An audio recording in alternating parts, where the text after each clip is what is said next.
chẳng là vì này đi nơi mới mà nằm hà mà hỗ trợ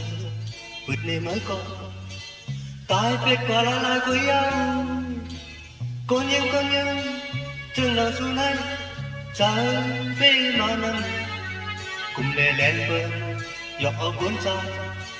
mau lên qua cũng có nhau âm hầm xì mà chẳng lo đừng có xem hòa câu hàng cha gọi chờ đi đón mơ mà âm tiếng nhau na cầm lấy đi hắt lên lưng lên xem hòa áo trời mơ nàng na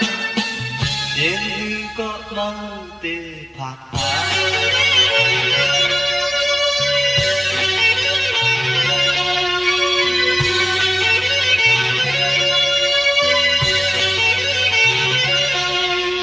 con trai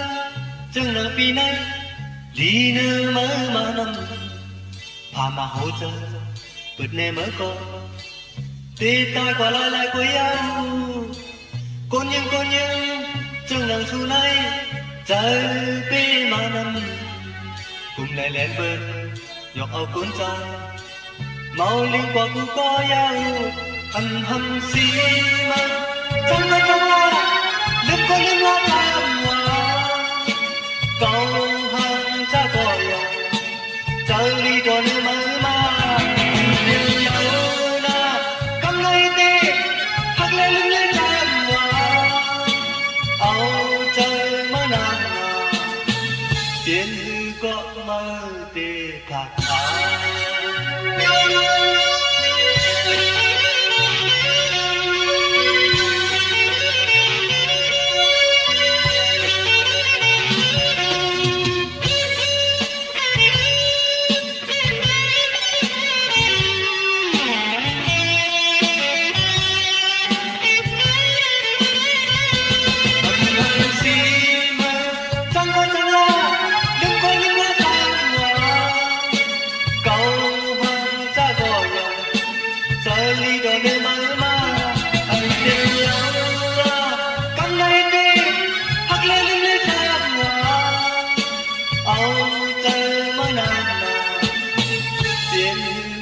mơ tê khạc